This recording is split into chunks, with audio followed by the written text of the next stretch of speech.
This next session is called Where's the Money? And it's going to be moderated by the Director of Philanthropic Engagement from Burning Man, Theresa Duncan.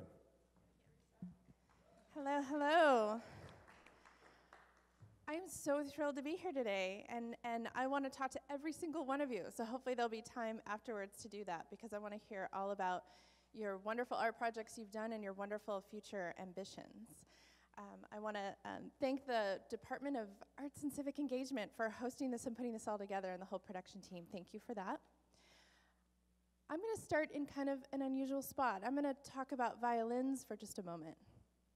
You might be wondering why. Why would I be talking about violins? My father is an artist, and a couple years ago he started making violins from scratch.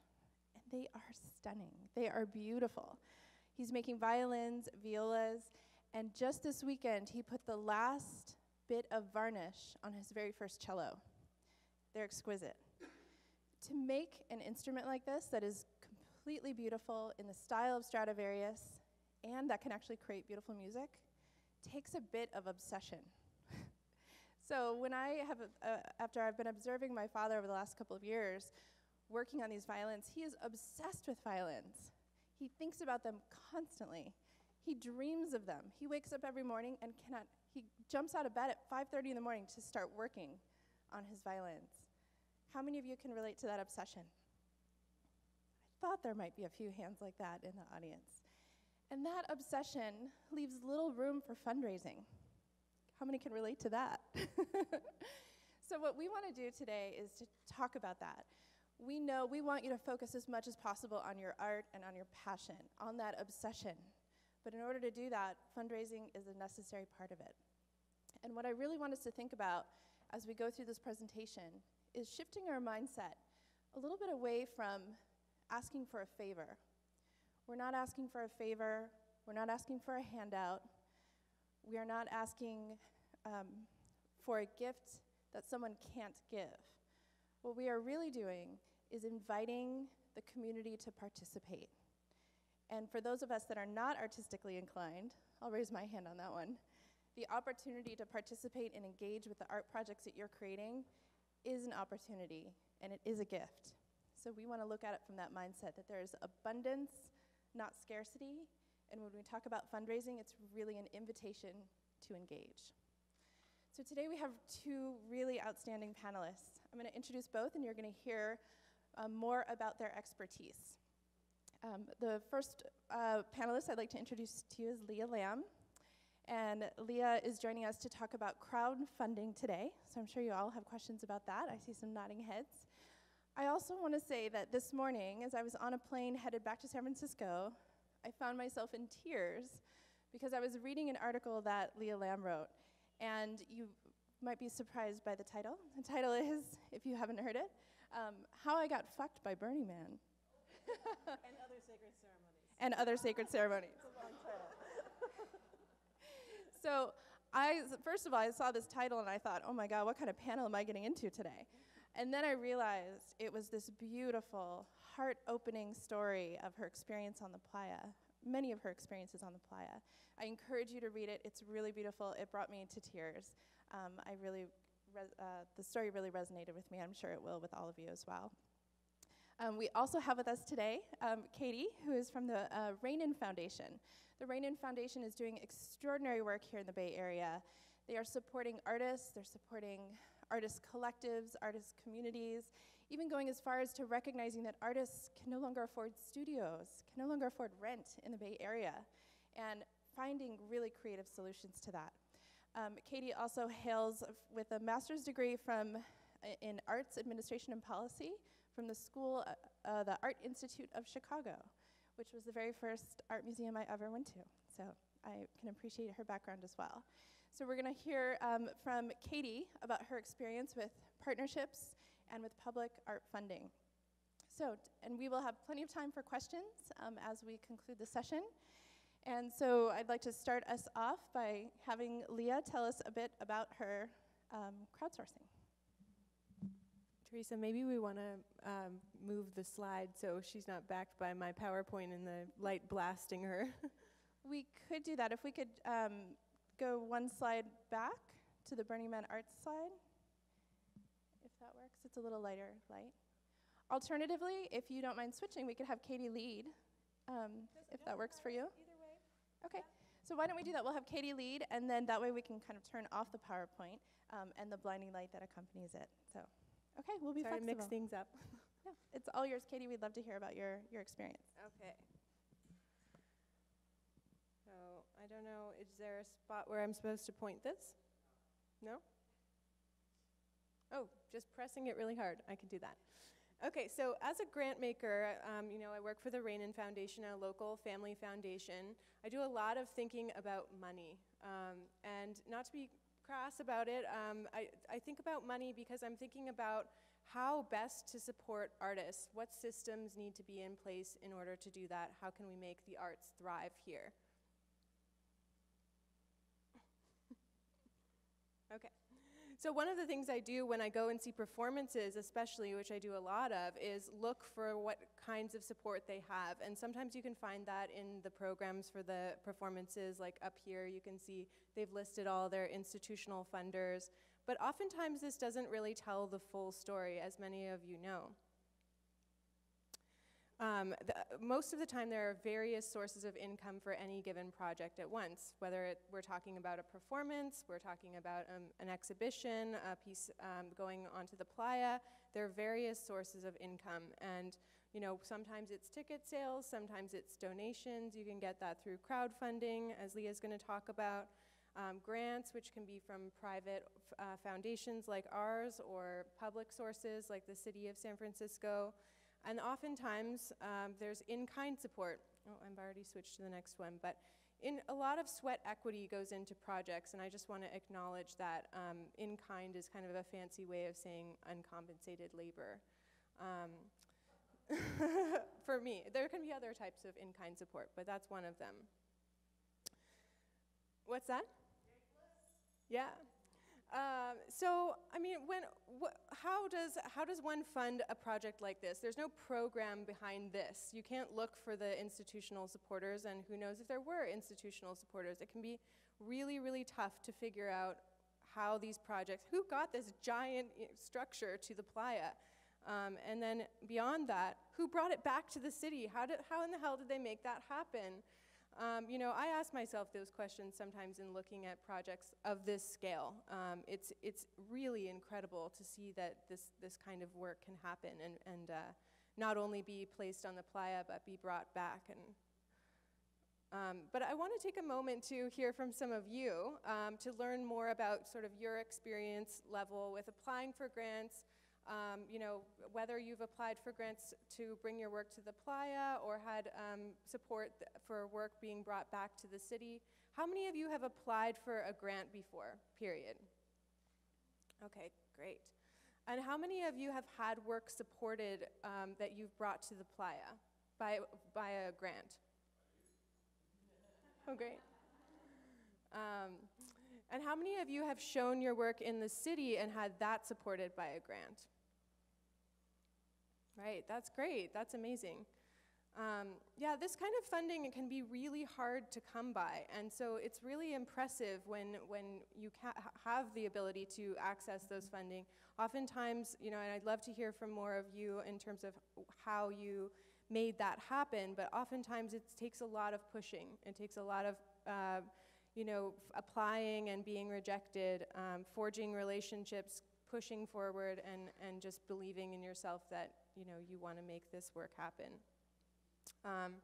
As Leah's going to talk about, and it's my personal opinion, and you guys can all tell me if I'm wrong, but I think that probably the most viable way of supporting projects going to the playa is through crowdfunding. And I'll just put that out there, even though I'm going to be talking about grants. And as a testament to this, I did a quick Google search of Burning Man Kickstarters for 2016, and I came up with 575 projects that are now fundraising for Burning Man 2016. So it goes to show, you know, these people believe that they can fund their work through crowdfunding, and I believe it too. I think it's a great method.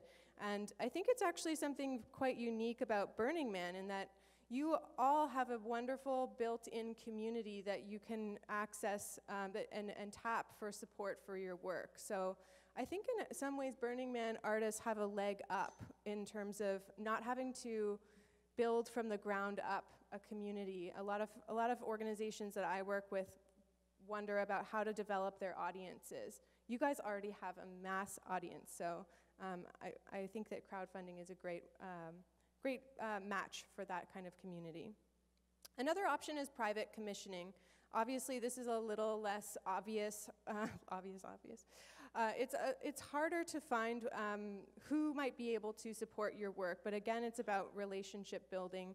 Up here, we have our foundation president, Jen Rainin, on her property in Calistoga. She actually commissioned the artist Zach Coffin for a work on her property. So, you know, it does happen, and there are a lot of ways of sort of accessing those people, and a lot of fans of Burning Man out there.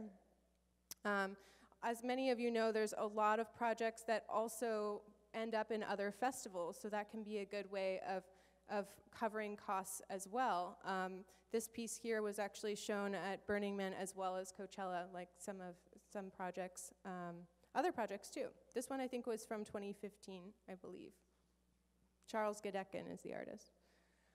So getting back to grants though, because that's what I'm here to talk about, I will tell you that, as I said earlier, applying for grants for your work on the playa can be a little sad sometimes, because there's not really a lot of grants out there to support this kind of work, and I'm sure Theresa would be able to talk about that a little bit more.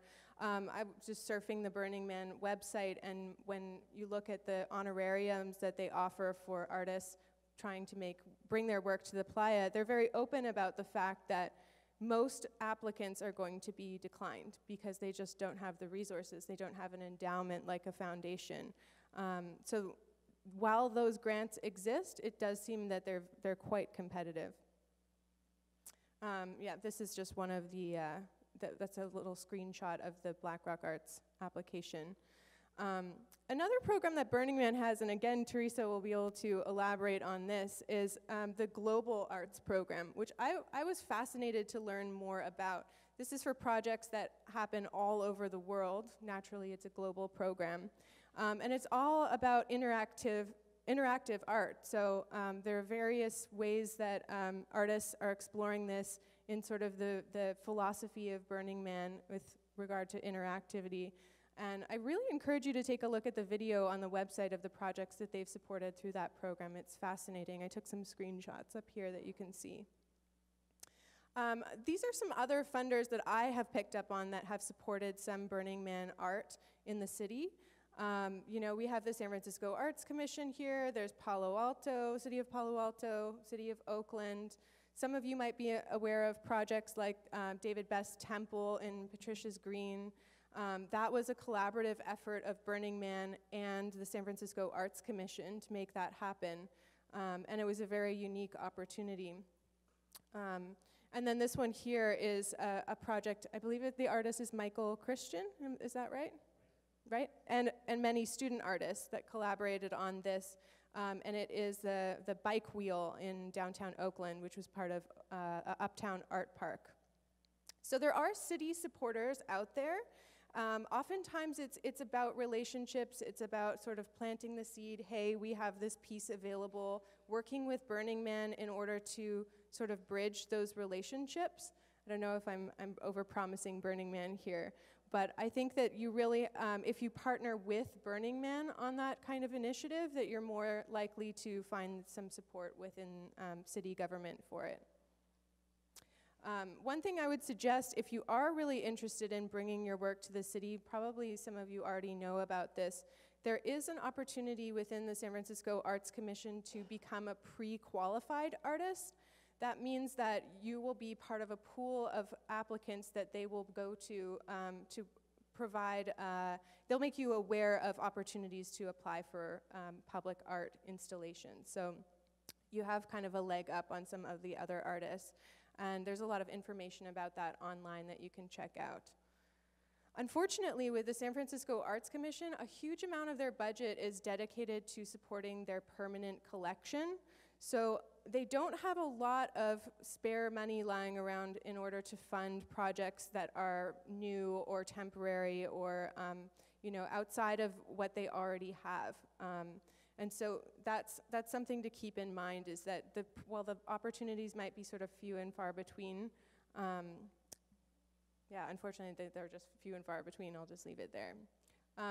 These are a couple of national funders that I know about that fund public art that you might be interested in checking out. Some of you perhaps aware that Knight Foundation supported the Prototyping Festival, the Market Street Prototyping Festival this year, and I think they will be, or last year, and they will be again this year. That is actually, a lot of those projects as part of that festival are very much, in my opinion, in the same sort of vein of Burning Man, and this experimentation, this idea of focusing on interactivity. They're a foundation that typically focuses on actually cities outside of San Francisco. They have 6 cities around the US that they concentrate on. One of them is San Jose. Unfortunately, San Francisco is not one of them, but they're worth checking out, and you can apply to be part of the Prototyping Festival. Actually, that deadline just passed, but you can apply for next year. Katie, I'm going to jump in with a question right there. When hearing about these different funding opportunities and how you mentioned that it's very competitive out there, and those opportunities can sometimes be few and far between, and the importance of relationships and building those relationships with potential funders, what is your best recommendation for someone trying to start a relationship with a foundation, whether that's Rainin or just in the general sense of how they should go about starting that relationship, because we know that helps the possibility. Right. Oftentimes you'll find information about that online, but oftentimes also there's not information there. So, I think that what you have to do is feel it out. With us, we actually put something on our website about how we value personal relationships with our grantees.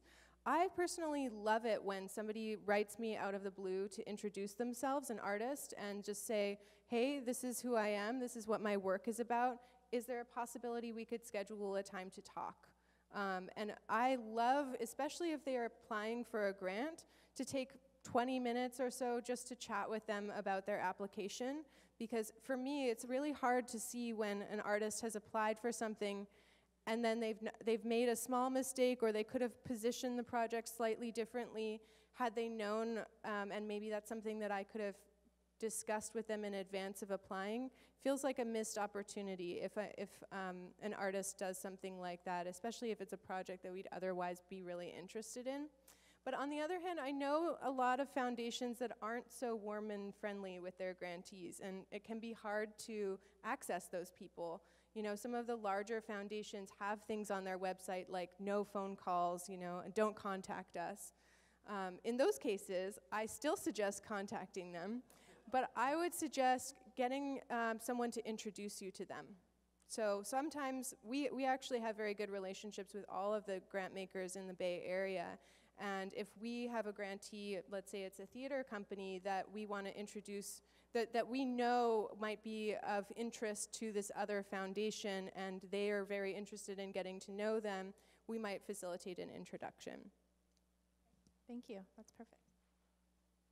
All right. One thing I can't go back, I don't think, but I did want to say that these national foundations and a lot of public funders these days are focused on what I think Burning Man is focused on too, around interactive work. So, it has to be, in most cases, they're looking for some kind of community engagement around the piece. So when it comes to, let's say you'd like to bring a sculptural work that you've done for the playa to the city, they're oftentimes looking for what else you plan to do around that. Is there programming? Is there a way for people to interact with it? In what way is it sort of serving the community beyond being beautiful and interesting to look at?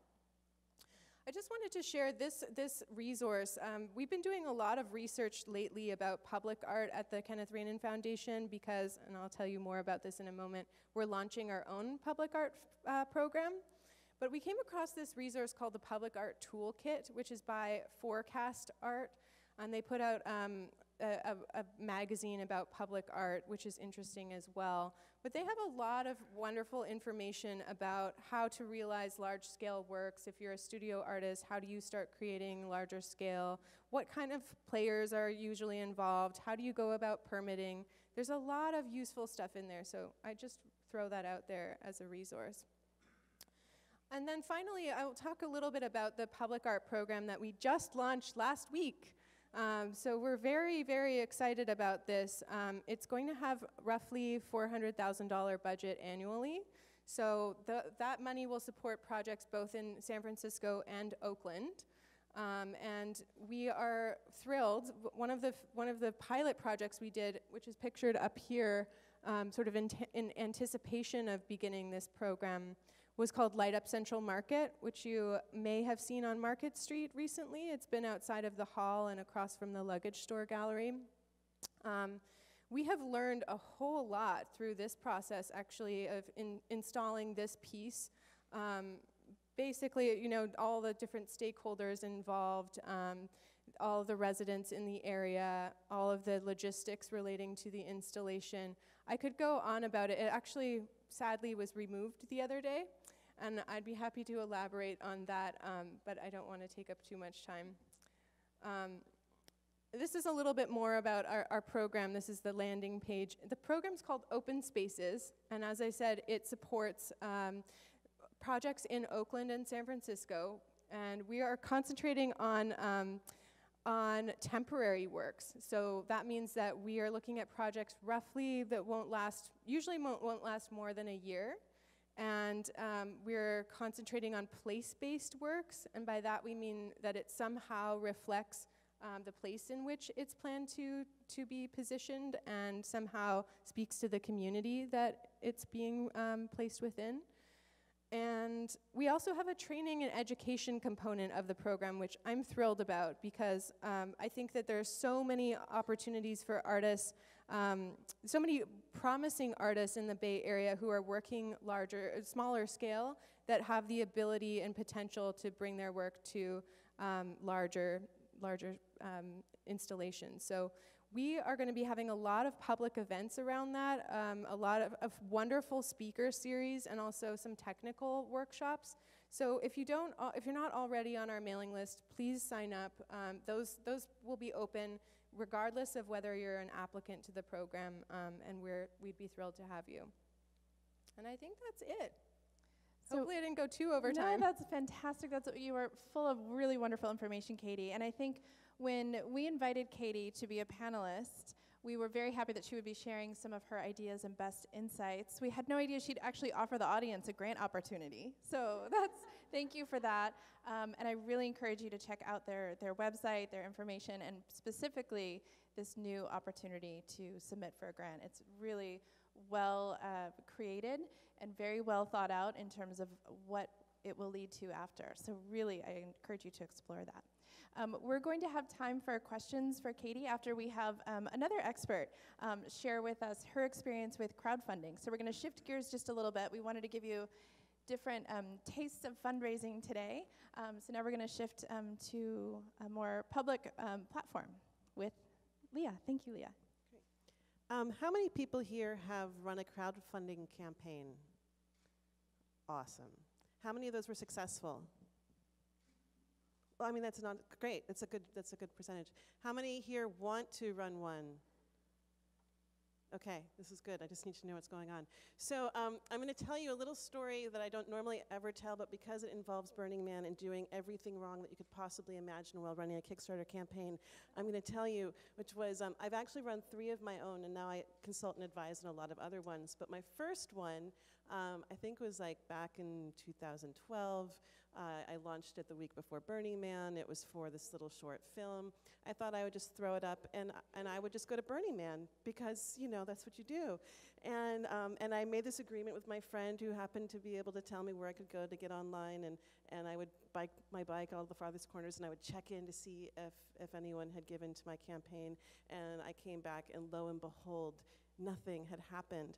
And so my first thing that I ever tell anyone, I mean, some things happen, just so you know, I mean, like one a day. But like, just because you build it, they do not come. And that's like the first mantra that I always talk about when running a crowdfunding campaign. And I think that it's beautiful work in our world right now. It's in an absolute alignment in terms of what's happening in the greater scope of media, in terms of really wanting to have this participatory experience in our greater world. And what crowdfunding does is it is a way for you to engage, excite, exhilarate your community to do something that they might never get to do themselves, which is to be a creator and to actually have an impact and influence on their world. And by drawing them in potentially very meaningful and authentic ways, you are expanding the impact of your work 100-fold. So like you were just saying, in terms of, this is not about begging or pleading or wanting. This is about like the biggest work that you're here to do with your artwork. And so when I begin talking about crowdfunding campaigns, I like to start with the essence. And so, what's the essence of your message? So since you brought up that article, which has its own little reputation if you don't read the actual thing, the essence of that article was, I did two things. One is what was your communication style? And we'll just start there, right?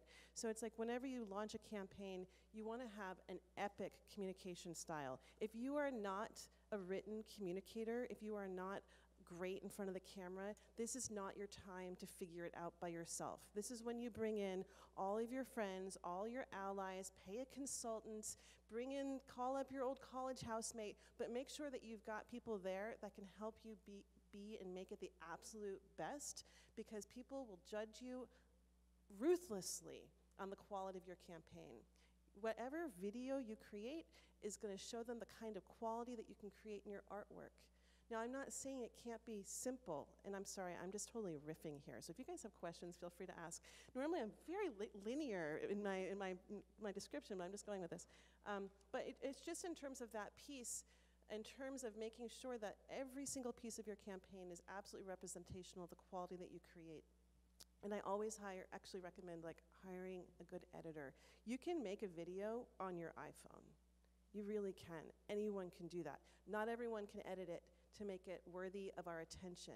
And you only have about 15 seconds between me and Facebook. And so that's what you want to do, is you want to make sure that I watch to the end of your video.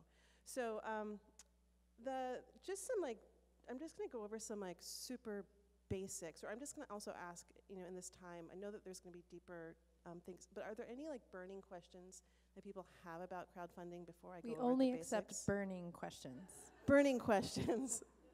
Yes. Yeah, please let me get the mic to you so it gets recorded. Advertising spend and linking advertising to the crowdfunding campaign. What's your kind of advice around that? How much are you putting into the budget to actually advertise on Facebook and various other places to get people to the crowdfunding campaign? Yeah, that's an interesting question. That's a strategy question. I'm gonna back up to the very beginning of that question, which is, how do you assess if you can meet your goal? And so there is actually this kind of crazy little website out there. I think it's called Crowdster or something. I can tell you afterwards. That will actually, you put in your net worth in terms of your Facebook contacts, your LinkedIn contacts, your Twitter contacts, and it will tell you how much they think you can actually raise based on your own network. It's kind of an amazing little tool. That's where I like to start. Let's just start with your network. Do you have the network to do this, in terms of raising your goal? Then that's the first ring. The next ring is, does your community have the social network to actually raise this money? And the way that I like to go about doing that is go to ambassadors. So for every project, I spend about half my time prepping for a crowdfunding campaign and half the time implementing. And that's a very real number in terms of how much time and energy you want to spend prepping, especially when you're working on the kinds of budgets that you guys are working on. So ambassadors, for a large project, I think of 10 to 20 people. And these are people who know me, love me, care about my project, or just are really into the vision. They might just be really into art. They might be really into Burning Man. And what you do is you go to them, and these people have epic networks. And you ask them through not an email, not a text. You go old school and you pick up the phone and you have this like relationship with them. And it's what we're doing in the greater work of crowdfunding is we're building relationships with people and with your community. And it's not just about them giving you money for this one project, it's about giving money to your next project. You're building this large community that will stay with you and stay with your vision. And so that also speaks to one other thing is that if you are raising money for this one thing, make sure that people know how to stay in touch with you. So if you've got your website, make sure that right up, like at the very beginning, it also says how to sign up for your newsletter, because it's like a tragic stat in terms of like, I think 15% of the people that come to your actual site will actually give. And so, but you have to think of all those other people that have still been introduced to you. So maybe they don't give to you right now, but they might be interested in your work and they might want to follow you. So you have to think about that. So going back to the other question of like, okay, so you've got these ambassadors, and these people, you're going to call them up and you're going to actually have this conversation with them, and you're going to say, hey, will you be an ambassador for my project? Will you include it in your newsletter? Will you blog about it? Will you call up 10 of your friends who you think would actually be into this and ask them to give to it? Will you give me 2 Facebook posts and 4 Twitter posts? You know, really specific asks. So now you've built out your capacity way beyond your own. Now the next one is, and you're getting to this, is like advertising, PR work. So a lot of people want to say, okay, we want PR. And you know, this is a really kind of heartbreaking question where you have to just think about what is it like to be on the other side of that pitch, and is your concept time-bound, riveting, and gonna give me something I've never had before, you know, and probably not. And so, you know, you might just have to put PR off to the side and think, okay, I'm not gonna get, you know, Wired to cover this, unless it's perfect for Wired to cover it. But most likely a crowdfunding campaign usually isn't if it's not a product. So then you start going into advertising, and it's so specific to every, you know, it's like I don't think of advertising as the way to go for crowdfunding. I really think of it as finding your niche audience, finding the right communities, building the right relationships with the right people, and doing all of the legwork in advance. You know, the thing that you'll hear a lot of times is if a third of the campaign is raised within the first 72 hours, it's going to be successful. That is not this like accidental magical thing that happens to happen to good campaigns. That is what that is it's just an indicator of that the person who's running that campaign has done a tremendous work on the back end to make sure that people were ready to give. And that means that they also have a really strong strategy to go out throughout their whole campaign. I can't agree any more than that with Leah. She's absolutely right on that point. We would rather have you take whatever money you were planning on spending in advertising and really just dedicate time to building those ambassadors, those champions and ambassadors who will then be your they'll be your advertising out there. And just to emphasize the point, how many of you have given and donated to an art project and it was either someone you knew or someone you knew who knew that artist? Okay. How many, so all hands went up essentially. How many of you given to our project where you didn't know anyone associated with that project at all? Okay, still some hands because you're burners, so you're cool and awesome like that. But it's much more hard, and there were fewer hands on that too. But just to emphasize, you need those ambassadors and those champions, and that's where your time is going to be best spent. How's our time? So I would say if you want to take another 2 minutes to wrap up on crowdsourcing and crowdfunding, and then we will shift gears because I'd love to hear some questions from the audience. Thanks, Leah. The last thing I'll leave you with is as you design the strategy of your campaign, go to your, I can say this, I'm in San Francisco, go to your heart and think about your vision and think about what is your big purpose in creating this, and really like write that out and make sure that that comes out through every way that you communicate, through your video, on your campaign description, but also through your rewards.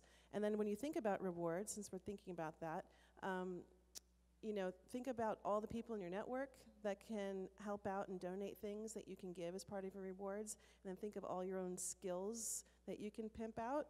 You know, you can be shameless in this. It's like you can help people do all kinds of things, and it might not just be directly towards, you know, this piece of art.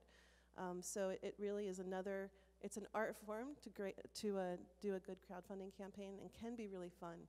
just get the right help is what I would say. Don't do it by yourself. That's great. Just coming back to our at the top of the conversation, talking about if this is an invitation to participate.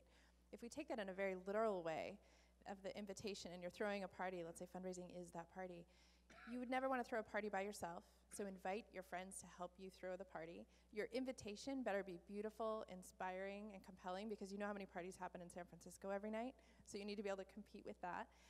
And same thing if it's a grant application. If that is your invitation to that funder to get involved, it better be beautiful, inspiring, and making that compelling case.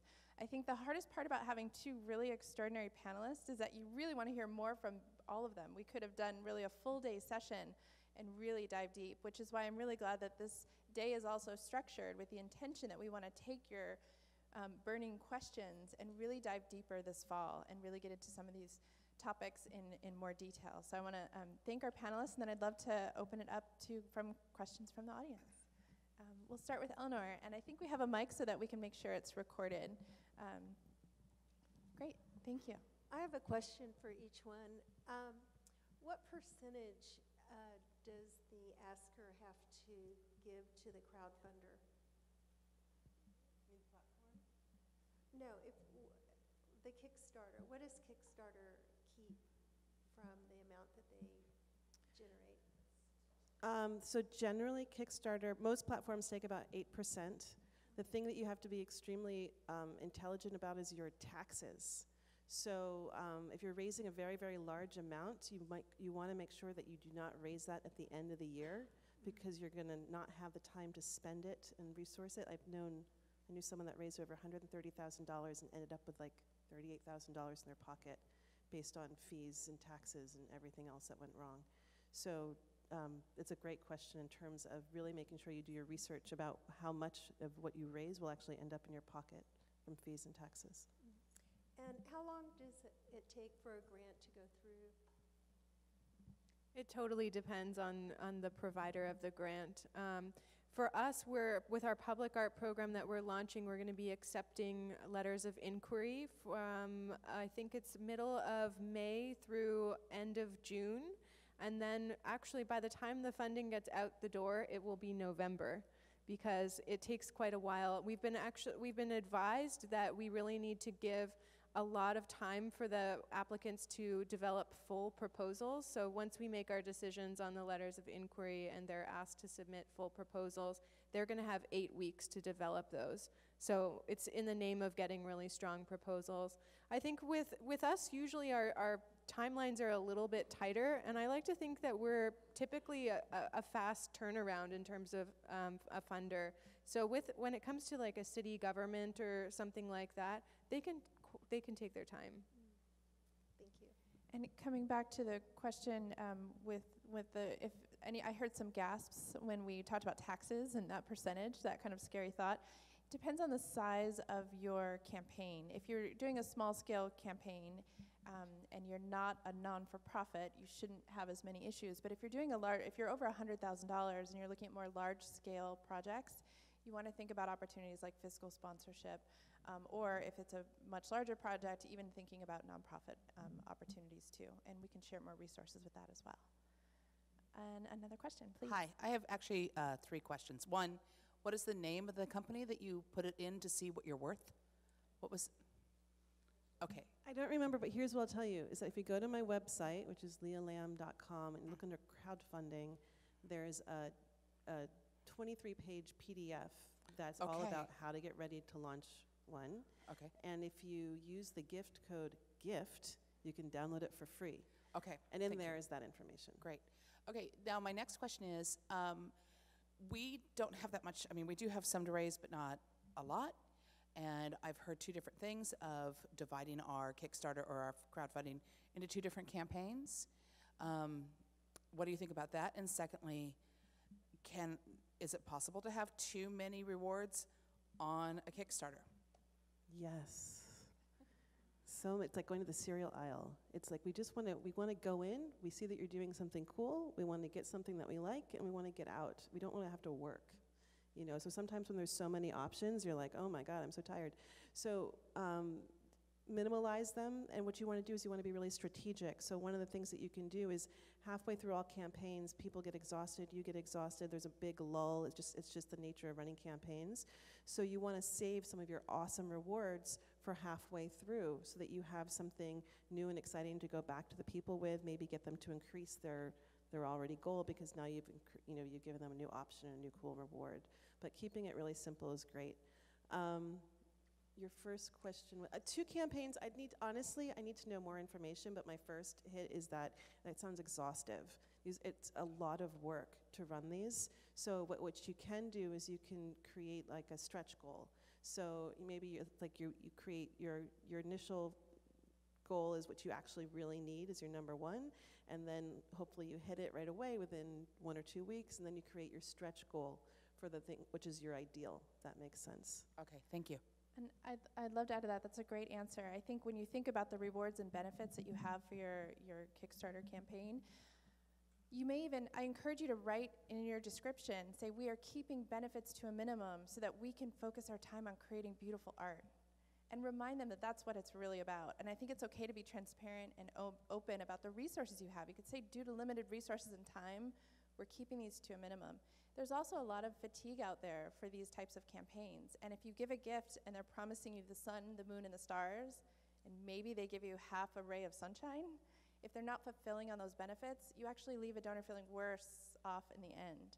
So you don't want to overpromise on those kinds of benefits as well. And I think with the 2 campaign question, I think you're right in that, and my gut also tells me keep it to 1 campaign just for your own sanity. But you may consider a campaign that's online, and one of the components may be offline. So you try to find 5 donors at larger gift levels that will commit, and they'll come in, maybe even giving online, but you really are kind of doing part of that 50% of the prep time could be focused on securing some of those early gifts to help inform the 50% that's actually the active online campaign. Just a few ideas there. I think we have time for one more question because I want to make sure we get back on schedule with our day's activities. Yes, thank you. So I have a question about the audience for like Burning Man projects that get crowdfunded. If there are people, if there are people who end up going to Burning Man or are just curious, because I imagine that affects like how you position what the rewards are, like what would interest potential donors. I think you want to be careful of wagging the dog. You have to really just stay with what your project is, who you are, who your community is, what they love, because that's where you're going to start. And then eventually you're going to take it out to the Burning Man community, and it's going to be really exciting and snarky on Facebook. But you want to start with what's your project and who is it going to reach and who is it going to touch, and then think outward, if that makes sense. And the other one thing I just want to say about rewards is if you can stay away from anything you have to mail, that is a win, right? Yeah, we've got I did that the first time too, and it really sucks. So don't mail anything if you can avoid it. Make everything digital or in person or pick up or just be smart about that one because it costs money and a lot of time. Okay. I think it's important to remember, be cognizant of that audience and be open to that. So as you write your narrative or your description for that campaign, if you anticipate that your community is large enough that you may get some people that are not going to Black Rock City, really address that. Like, how can they still feel connected to the project? How can the building of your art, maybe that's where they come. They may not make it all the way to Black Rock City, but they could make it to your work site. Maybe they can't come to see it be burnt on the playa, but maybe you have a model of your art project that you could burn with all your supporters there before you even head to Black Rock City. So there's opportunities to kind of interact with that larger community. Yeah, and how can they be a part of it, which is a really cool thing. Like if there's a way for them to actually purchase at a certain level and become part of it, that's one of the things we did with one of our films, was that people could actually have their face animated into the film if they gave it a certain rate. So really it's a fun way to play. Oh, I want to keep going. I wish we could. Thank you, Katie, and thank you, Leah, for bringing your expertise to the Burning Man organization, to what we do in Black Rock City, what we do around the world, and especially to our audience of artists here. And thank you for your questions.